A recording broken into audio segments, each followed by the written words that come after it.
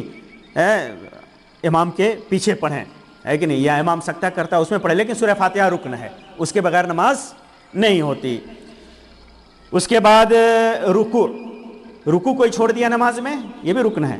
رکوع چھوڑ دیا، رکوع نہیں کیا، ڈائریکٹ سجدے میں چلا گیا تو اس کی نماز نہیں ہوگی، ہے کہ نہیں؟ اس کو پورا کرنا پڑے گا۔ اسی طرح رکوع کے بعد قوما میں اعتدال کے ساتھ کھڑنا، رکوع کے بعد جو کھڑا ہوتا ہے نا سمیع اللہ لمن حمیدہ کہہ کر کے، تو بہت سارے لوگوں کو آپ دیکھیں گے اٹھتے بھی نہیں ہیں، سجدے میں چلے جاتے ہیں، وہ ایک رکن چھوڑتے ہیں۔ رکن ہے رکوع کے بعد سمیع اللہ لمن حمیدہ کہہ کر کے آدمی سیدھا کھڑا ہو جائے، سیدھا کھڑا ہو جائے، چاہے ایک سیکنڈ کے لیے ہی صحیح، پورا سیدھا کھڑا ہے۔ اعتدال چاہیے، بغیر اعتدال کے، اعتدال رکن ہے، سیدھے اٹھے رکوع سے سجدہ میں چلے گئے نماز نہیں ہوتی ہے، تو یہ خیال رہنا چاہیے۔ اس کے علاوہ سات اعضاء پر سجدہ کرنا، 7 عضو پر، یہ چہرہ اور ناک، 1 دونوں ہاتھ، 2 دونوں گھٹنے، 3 اور 2 5 اور پاؤں کی جو انگلیاں ہیں وہ دونوں، کتنے ہوئے؟ 7 ہوئے۔ یہ 7 زمین سے لگنا چاہیے سجدے میں، یہ رکن ہے۔ اگر آدمی کوئی ایک عضو ہٹا لیتا ہے تو سجدہ پورا نہیں ہوگا، سجدہ پورا نہیں ہوگا۔ اس کے علاوہ رکن ہے سجدے سے سر اٹھانا، سجدے سے سر اٹھانا، سجدے سے اٹھنا، یہ بھی رکن ہے، اس کے بغیر نماز نہیں ہوگی۔ پھر اس کے علاوہ دونوں سجدے کے درمیان بیٹھنا، اس میں بھی بڑا مسئلہ ہے۔ بہت سارے بھائی لوگ سجدے سے پورا اٹھتے بھی نہیں اور پھر سجدے میں چلے جاتے ہیں، نہیں، اٹھ کر کے بیٹھنا ہے۔ اللہ کے رسول صلی اللہ علیہ وسلم نے فرمایا کہ حتی تعتدل قاعدا، نماز ایسے پڑھو، سجدے سے ایسے اٹھو کہ بیٹھ جاؤ، یہاں تک کہ مکمل اطمینان کے ساتھ بیٹھ جاؤ، اعتدال کے ساتھ بیٹھ جاؤ۔ پھر اس کے بعد ہر رکن کی ادائیگی میں سکون اور اطمینان، جلدی جلدی نہیں، سکون اور اطمینان کے ساتھ۔ کیونکہ ایک آدمی آیا، اللہ کے رسول صلی اللہ علیہ وسلم بیٹھے ہوئے تھے مسجد میں، وہ نماز پڑھنے لگے، جلدی جلدی نماز پڑھا، تو اللہ کے رسول صلی اللہ علیہ وسلم کے پاس آیا نماز پڑھ کے، کہا تو سلام کیا۔ اللہ کے رسول صلی اللہ علیہ وسلم نے فرمایا کہ ارجع فصلی فانک لم تصلی، لوٹ جاؤ، نماز پڑھو، تیری نماز نہیں ہوئی۔ پھر گیا، پھر پڑھ کے آیا، پھر وہ سلام کیا، پھر اللہ کے رسول صلی اللہ علیہ وسلم نے کہا کہ جاؤ لوٹو، پھر نماز پڑھو، تمہاری نماز نہیں ہوئی۔ ایسا 3 بار ہوا، 3 بار ہوا، تو آ کر کے کہا کہ اللہ کے رسول صلی اللہ علیہ وسلم ہمیں تعلیم دیجئے۔ تو اللہ کے رسول صلی اللہ علیہ وسلم نے اس کو بتایا، اور بتایا کہ کیسے سکون اور اطمینان سے جو کچھ بھی میں نے بتایا ہے، رکوع سے کیسے اٹھنا ہے، اعتدال قائم کرنا ہے، پھر سجدے میں جانا ہے، پھر سجدے سے اٹھنا ہے، پھر ٹھیک سے بیٹھنا ہے، پھر سجدے میں جانا ہے، پورا تکبیر تحریمہ سے لے کر کے سلام تک آپ نے اس کو بتایا۔ تو ہر رکن کی ادائیگی میں اطمینان اور سکون ضروری ہے، خشوع اور خضوع ضروری ہے۔ اسی طرح ارکان میں ترتیب کا ہونا، ارکان میں جیسے پہلے تکبیر تحریمہ ہے نا، ہے کہ نہیں، پھر اس کے بعد سورہ فاتحہ پڑھنا ہے، پھر اس کے بعد رکوع میں جانا ہے، پھر رکوع سے اٹھنا ہے، پھر اس کے بعد سجدے میں جانا ہے، یہ ترتیب ہونی چاہیے۔ ایسا نہیں کہ آیا آدمی پہلے سجدے میں چلا گیا، پھر اٹھا تو پھر رکوع کیا، ہے کہ نہیں؟ ترتیب نہیں ہے تو نماز نہیں ہوگی، ترتیب ضروری ہے نماز میں، ارکان میں۔ اسی طرح آخری تشہد، یہ بھی رکن ہے، جب سلام پھرتے ہیں نا، وہ جو تشہد میں بیٹھتے ہیں وہ بھی رکن ہے۔ اگر کوئی سجدے سے اٹھ کر کے سلام پھر کر کے چل دیا تو نماز نہیں ہوگی، وہ رکعت نہیں ہوئی اس کی، ہے کہ نہیں؟ اس میں تشہد آخری ہے نا، التحیات للہ والصلوات والطیبات، بیٹھنا اور وہ تشہد پڑھنا، اور پھر اس کے بعد درود پڑھنا، تشہد میں بیٹھنا، تشہد پڑھنا اور اس کے ساتھ درود پڑھنا، یہ رکن ہے، یہ رکن ہے، اس کے بغیر نماز نہیں ہوگی۔ پھر اس کے بعد دونوں جانب سلام پھیرنا، دونوں جانب سلام پھیرنا، سلام پھیرے بغیر آدمی نماز سے نہیں نکلتا، سلام پھیر کر کے نماز سے نکلتا ہے، سلام نہیں پھیرا آدمی اٹھ کر کے چلا گیا تو نماز کہاں ہوئی؟ کیونکہ سلام پھیرنا یہ رکن ہے. یہ نماز کے شرائط اور ارکان ہم نے بتایا. اب بتا رہا ہوں واجبات. واجبات کا مطلب یہ ہوتا ہے یہ رکن سے تھوڑا کم ہے, رکن سے تھوڑا کم ہے. رکن میں ہوتا کیا ہے کہ رکن اگر چھوڑ دیا تو وہ رکعت نہیں ہوئی, وہ نماز نہیں ہوئی. جیسے تکبیر تحریمہ چھوڑ دیا نماز نہیں ہوئی, رکوع چھوڑ دیا نماز نہیں ہوئی, سجدہ چھوڑ دیا نماز نہیں ہوئی, اور بھی ارکان سب چھوڑ دیا جو 14 میں نے بتائے ہیں, نماز نہیں ہوئی. اور واجب میں کیا ہے کہ یہ بھی ضروری ہے, لیکن اگر چھوڑ دیا تو اس کی 2 صورت ہے. چھوڑ دیا تو 2 صورت ہے, یا تو جان بوجھ کر کے چھوڑ دیا, جان بوجھ کر کے چھوڑا, یا بھول چوک کر کے چھوڑ دیا, غلطی ہو گئی بھول گیا, بھول کر کے چھوڑ دیا. تو یہ 2 صورت ہے. تو ان 2 صورتوں میں اگر کوئی آدمی جان بوجھ کر چھوڑتا ہے کوئی واجب تو اس کی نماز نہیں ہوگی. جان بوجھ کر کے چھوڑتا ہے تو نماز نہیں ہوگی. لیکن اگر بھول چوک کر کے چھوڑ دیا تو اس کے لیے ایک علاج ہے. علاج کیا ہے؟ 2 سجدہ سہو.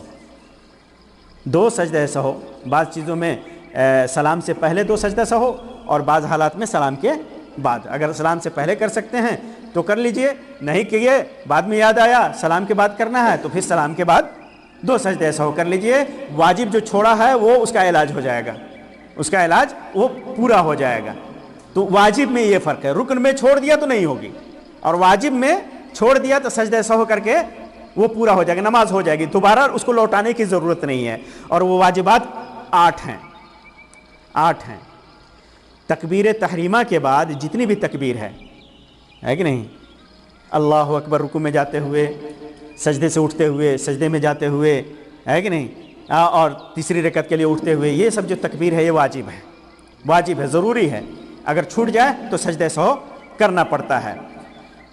امام اور منفرد, تنہا آدمی نماز پڑھ رہا ہے اکیلے, سنت وغیرہ پڑھ رہا ہے, نفل وغیرہ پڑھ رہا ہے, اور امام ہے تب وہ کیا کہے گا؟ سمع اللہ لمن حمیدہ. رکوع سے اٹھتے وقت یہ واجب ہے, واجب ہے. اگر چھوٹ جاتا ہے سمع اللہ لمن حمیدہ کی جگہ پر جیسے اللہ اکبر کہہ دیا, ہے کہ نہیں, یا چھوٹ جائے تو سجدہ سہو کرنا پڑے گا, سجدہ سہو کرنا پڑے گا. اور اگر امام کے ساتھ مقتدی ہے تو سمع اللہ لمن حمیدہ جب کہے گا صرف امام کہے گا, اور امام اور مقتدی اس کے بعد کیا کہیں گے؟ ربنا ولک الحمد, ربنا ولک الحمد. یہ کہنا یہ واجب ہے. اگر کوئی چھوڑ دیا کہنا تو پھر اس کو نماز دہرانی نہیں ہے, سجدہ سہو کر لے گا, ہو جائے گا. اسی طرح رکوع میں سبحان ربی العظیم کہنا, اور سجدے میں سبحان ربی الاعلیٰ کہنا. اگر نہیں کہا کوئی تو واجب ہے, کہنا ضروری ہے, لیکن اگر چھوٹ جائے بھول چوک کر کے, پتہ نہیں کیا کہ نہیں کیا, بھول چوک ہو جائے تو سجدہ سہو کر لیں, ہو جائے گا. رکوع اور سجدے میں ایک اور بھی دعا ہے, سبحان ربی العظیم رکوع میں ہے, اور سجدے میں سبحان ربی الاعلیٰ. اور ایک دعا اور بھی اللہ کے رسول صلی اللہ علیہ وسلم سے ثابت ہے, سبحان ذی الجبروت والملکوت والکبریاء والعظمہ. یہ بھی دعا ہے کہ نہیں. سبحان ربی العظیم بھی کہیں کافی ہے, ایک بار کہہ لیں کافی ہے, ایک بار. بہت سارے مشہور ہیں 3 بار کہنا ضروری ہے, ضروری نہیں ہے. آپ ایک بار سبحان ربی العظیم کہیں, رکوع میں کھڑے ہو جائیں, کوئی مشکل نہیں. سجدے میں سبحان ربی الاعلیٰ کہیں ایک بار, بیٹھ جائیں, کوئی بات نہیں. ایک بار سے زیادہ کہنا یہ سنت ہے.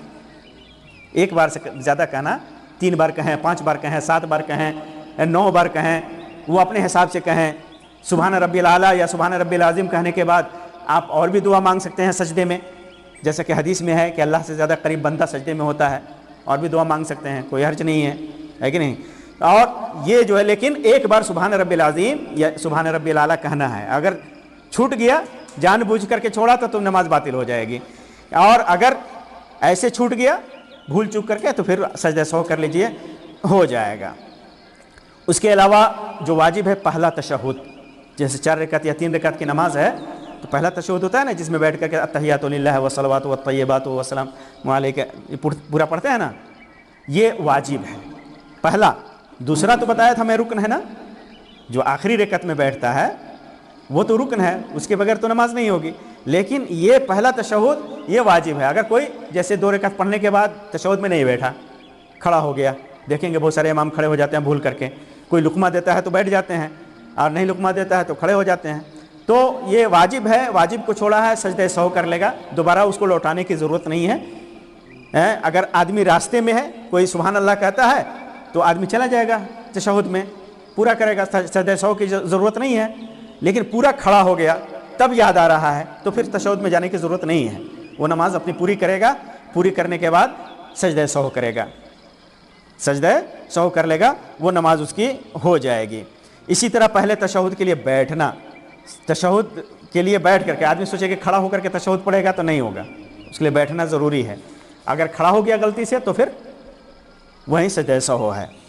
تو یہ واجبات ہیں، چند چیزیں میں آپ کے سامنے اور بتا دوں کہ نماز کو باطل کرنے والی چیزیں، نماز کو باطل کرتی تھی۔ آپ نماز شروع کر دیے، آپ کی نماز ہو رہی ہے، پھر اس کے بعد پتہ چلا کہ نماز باطل ہو گئی، وہ کون سی چیز ہے جو نماز کو باطل کرتی ہے، نماز کو ختم کر دیتی ہے، پھر دوبارہ پڑھنا پڑتا ہے؟ وہ چیزیں ہیں تقریباً 8 چیزیں ہیں۔ جان بوجھ کر بات کرنا نماز میں ہے، جان بوجھ کر کے۔ اگر نادان ہے کوئی، جیسے بہت سارے لوگ ہوتے ہیں نادان، جانتے ہی نہیں دین کا مسئلہ، دین جانتے ہی نہیں، کچھ بھی جانتے نہیں، ان کو ہوش ہی نہیں ہے، خبر ہی نہیں۔ بہت سارے لوگ ہوتے ہیں نا، بچہ سب ہلہ کیا اٹھ کر کے پیٹنے لگتے ہیں، ہمارے گاؤں میں ایسا ہوتا ہے نا، بچہ سب ہلہ کیا اٹھ کر کے پیٹنے لگتے ہیں، بات کرنے لگتے ہیں، تو وہ تو مرفوع القلم ہے ان کا، تو پھر ان کو سمجھانا چاہیے، اگر سمجھ ہے تو، نہیں سمجھ رہے ہیں تو پھر ان کو ان کے حال پہ چھوڑنا چاہیے، ہے کہ نہیں؟ تو یہ حالت الگ ہے۔ آدمی کبھی کبھی نماز میں خیال آ گیا، کوئی اچانک کوئی آ گیا، سلام کر دیا، وعلیکم السلام گھوم کر کے کہہ دیا، مطلب خیال نہیں ہے، دھیان نہیں ہے کہ نہیں؟ تو ایسے کو پھر اس کو کیئر کرنا چاہیے، ہے کہ نہیں؟ لیکن جان بوجھ کر کے آدمی بات کرتا ہے، جان بوجھ کر کے موبائل پر فون آ گیا، سوچتا ہے کہ معلوم ہے اس کو کہ بات نہیں کرنی چاہیے نماز میں، اٹھا کر کے کہتا ہے کہ ٹھیک ہے بعد میں بات کرتا ہوں، تو یہ نماز کو باطل کر دیتی ہے، جان بوجھ کر کے بات کرنے سے۔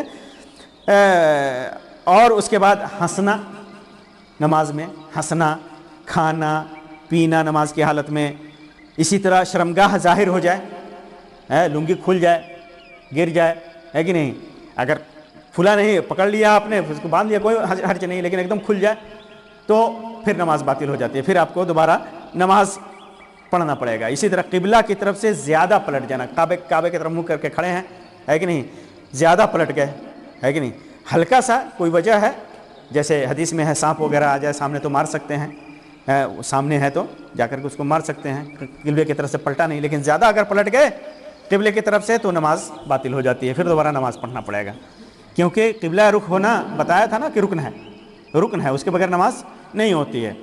پھر اس کے بعد نماز میں لگاتار ادھر ادھر کا کام کرنا، انگلی چٹکانا، ہے نا، لگاتار آدمی یہ وہ کر رہا ہے، بال کر رہا ہے، کھجا رہا ہے، وہ کھجا رہا ہے، موبائل دیکھ رہا ہے، موبائل اٹھا رہا ہے، بہت سارا کام کر رہا ہے کہ نہیں؟ تو لگاتار اگر کرتا ہے، ایک دو اگر ہو جائے تو کوئی مسئلہ نہیں ہے، لیکن لگاتار کرے تو نماز فاسد ہو جاتی ہے، نماز باطل ہو جاتی ہے۔